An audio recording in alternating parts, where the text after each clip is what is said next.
বিসমিল্লাহির রহমানির রহিম। স্বাধীনতা প্রিয় ছাত্র জনতা, বাংলাদেশের গণতান্ত্রিকামী ছাত্রছাত্রী ভাই বোনেরা, আসসালামু আলাইকুম। গণহত্যাকারী খুনি হাসিনার পদত্যাগের দাবিতে এই মুহূর্তে উত্তাল হয়ে উঠেছে বাংলাদেশ। ছাত্র জনতার এই বিপ্লব ঠেকাতে খুনি হাসিনা ছাত্র জনতার বিরুদ্ধে পুলিশ, বিজেপি, সেনাবাহিনীর একটি অংশকে লেলিয়ে দিয়েছে।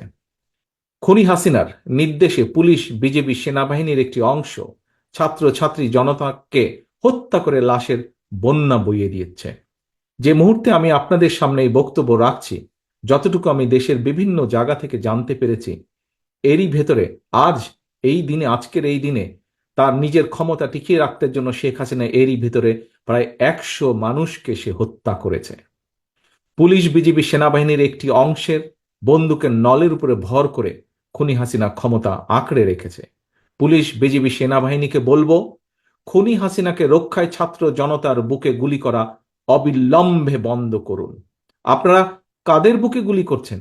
এরা তো আপনাদেরই ভাই, বোন, সন্তান, স্বজন। খুনি হাসিনাকে রক্ষা করতে গিয়ে নিজেদেরকে দয়া করে গণশত্রুতে পরিণত করবেন না।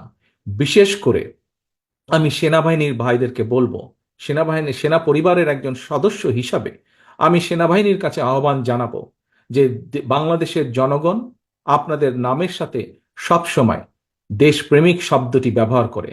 নিশ্চয়ই আপনারা সেই শব্দটির মর্যাদা রক্ষা করবেন।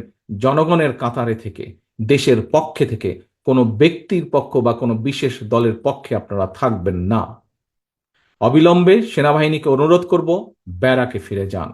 প্রিয় দেশবাসী, আমাদের সন্তান স্বজনদেরকে সারা দেশে রাজপথে পাখির মতন গুলি করে হত্যা করা হচ্ছে।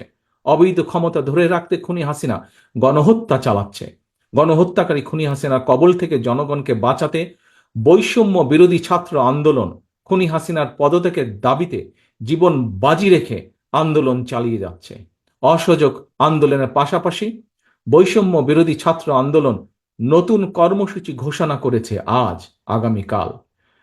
বৈষম্য বিরোধী ছাত্র আন্দোলনের দাবি বর্তমানে সমগ্র বাংলাদেশের সকল মানুষের দাবি। এই দাবি জাতীয় দাবিতে পরিণত হয়েছে। অভিভাবক হিসাবে আমরা আর কেউ ঘরে বসে থাকতে পারি না। আমি বাংলাদেশ জাতীয়তাবাদী দল বিএনপি সহ বাংলাদেশের পক্ষের প্রতিটি গণতান্ত্রিক রাজনৈতিক দল, প্রতিটি শ্রেণী পেশার মানুষ, প্রত্যেক সচেতন অভিভাবকের প্রতি আমার বিনীত আহ্বান, আজ আপনি ঘর থেকে যদি বেরিয়ে না আসেন, তাহলে খুনি হাসিনা এই গণহত্যা বন্ধ করবে না। আজ এই লাশের মিছিল দীর্ঘ থেকে দীর্ঘতর হবে। অভিভাবক সকলের প্রতি আমার বিনীত আহ্বান, আপনারা দলে দলে রাজপথে নেমে আসুন। বৈষম্য বিরোধী ছাত্র আন্দোলন ঘোষিত কর্মসূচি সর্বাত্মকভাবে সফল করুন। যার যা কিছু আছে, যে অবস্থানে যেখানেই আছেন, তাই নিয়ে প্রতিরোধ গড়ে তুলুন। সতর্ক থাকুন। খুনি হাসিনার বিদায় এখন মাত্র সময়ের ব্যাপার। আল্লাহ হাফেজ। বাংলাদেশ জিন্দাবাদ। বাংলাদেশ জাতীয়তাবাদী দল জিন্দাবাদ।